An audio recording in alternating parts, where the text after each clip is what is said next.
मेरा नाम वैष्णवी है। मैं हरदोई जनपद की रहने वाली हूँ। ये वीडियो बनाने का जो मेरा उद्देश्य है वो आप सभी के समक्ष अपनी बात को रखना, माननीय आयोग से कुछ प्रश्न करना।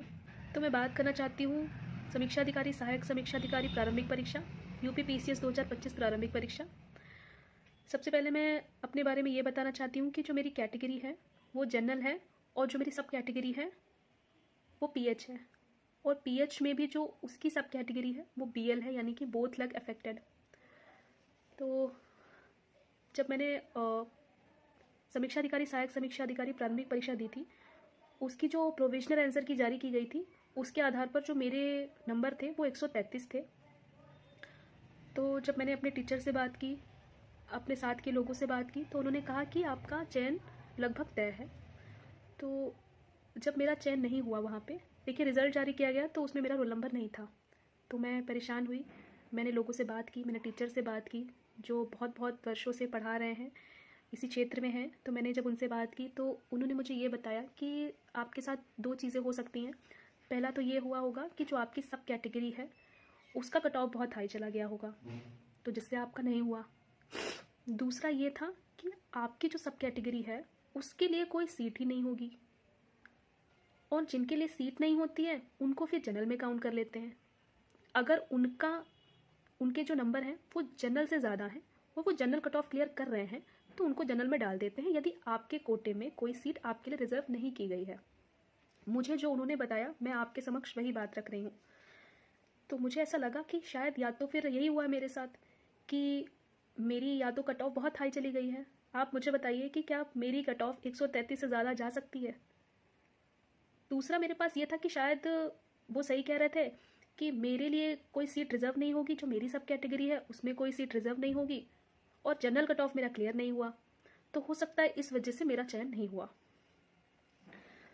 फिर उसके बाद जो यूपी पीसीएस प्रारंभिक परीक्षा जो 12 अक्टूबर को हुई थी वो भी मैंने दी। उसकी जो प्रोविजनल आंसर की थी उसके आधार पे जो मेरे नंबर थे वो 99 क्वेश्चंस थे आफ्टर नेगेटिव GS1 और 37 क्वेश्चंस थे आफ्टर नेगेटिव GS2। देखिए मैंने GS2 में कोई भी ऐसे प्रश्न नहीं अटेम्प्ट किए थे जिन पे कोई किसी प्रकार की विवाद की स्थिति उत्पन्न हो। मैंने ऐसे, और इस बार शायद ऐसा कुछ था भी नहीं कि बहुत ज़्यादा चेंजेस हुए होंगे। खैर, लेकिन मैं श्योर थी कि इस बार शायद मेरा जनरल कट ऑफ क्लियर होगा। अगर मेरी सब कैटेगरी में मेरे लिए कोई सीट रिजर्व नहीं होगी तो शायद मेरा इस बार तो मेरा जनरल कट ऑफ क्लियर हो गया। मैंने अपने पापा को भी यही बताया, मैंने अपने जो दोस्त थे जो मेरे सहयोगी हैं तो मैंने उनसे भी यही बात की, तो उन्होंने भी कहा कि नहीं वैष्णवी, इस बार आपका चयन होगा। तो जब रिज़ल्ट आता है तो मेरा रोल नंबर फिर से नहीं होता है, और इस बार तो मतलब मैं समझ नहीं पाती हूँ कि मेरे साथ क्या हुआ। जब मेरा फिर से नहीं होता है तो फिर मैं ये बात पता करने की कोशिश करती हूँ कि आखिर बात क्या है। आखिर बात क्या है कि बार बार मेरे इतने मार्क्स पे भी मेरा चयन नहीं हो रहा है। मैं आयोग से ये प्रश्न करना चाहती हूँ कि जो पीएच कैटेगरीज को आरक्षण आप देते हैं, पीएच कैटेगरी को किस प्रकार आप आरक्षण देते हैं, आपकी उनको लेके क्या पॉलिसी है, आप हमें क्यों कुछ नहीं बताते हैं। तो ये तो सरासर नाइंसाफ़ी है। अगर मेरे लिए कोई सीट रिजर्व नहीं है तो आप मुझे वो विकल्प क्यों देते हैं। मैंने आपका पिछला जो कट ऑफ देखा उसमें 3 सब कैटेगरीज के लिए ही वो कट ऑफ आप जारी करते हैं। इसका मतलब यही है कि आप सिर्फ उन 3 सब कैटेगरीज के लिए ही सीट आरक्षित करते हैं। तो आप हमें वो विकल्प ही क्यों देते हैं जिनसे हम भरें। और यदि आप हमें कोई सीट रिजर्व नहीं देते हैं, वहाँ पे हमें रिजर्वेशन का फ़ायदा नहीं देते हैं वहाँ पे, तो आप हमें जनरल में डाल दीजिए। हम सक्षम होंगे तो हम जनरल कट ऑफ क्लियर करेंगे, हम सक्षम नहीं होंगे हम बाहर हो जाएंगे, हम इस बात को एक्सेप्ट कर लेंगे। लेकिन क्या नीतियां हैं आपकी आरक्षण को लेके, किस प्रकार आप आरक्षण दे रहे हैं पीएच वालों के लिए, ये आप हमें क्यों नहीं बता रहे हैं। लेकिन फिर जब मेरा नहीं होता है तो मैं परेशान होती हूँ, क्योंकि मैंने अपने पापा को बोला था कि पापा इस बार मेरा सिलेक्शन होगा, मेरे 99 प्रश्न ठीक हैं आफ्टर नेगेटिव, तो पापा मेरा तो सिलेक्शन होगा।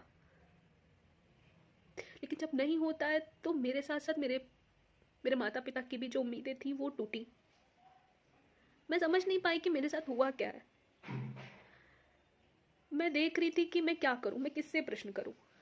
आयोग जवाब देता नहीं है, कोर्ट कचहरी करूं, ऐसी ना मेरी आर्थिक स्थिति है, न मेरी शायद अभी मानसिक स्थिति है। मेरे पास जो अंतिम विकल्प था वो मैंने उसी का चयन किया। मैं सरकार से, मैं आयोग से ये प्रश्न करना चाहती हूँ कि जो आप लोग बात करते हैं महिलाओं की, संवेदनशील वर्ग की, दिव्यांगों की, आप उनके लिए क्या कार्य कर रहे हैं? क्या कार्य कर रहे हैं आप उन लोगों के लिए?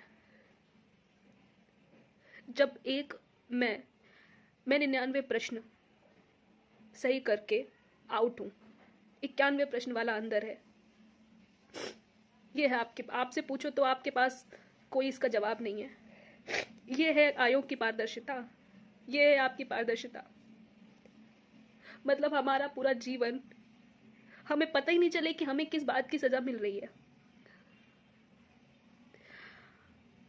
आपको ये बताने में मुझे अच्छा नहीं लग रहा है कि, लेकिन यह आप बात अच्छी तरह से जानते हो कि इस देश में महिला होना बहुत बड़ी चुनौती है, और शायद दिव्यांग होना बहुत बड़ा अभिशाप।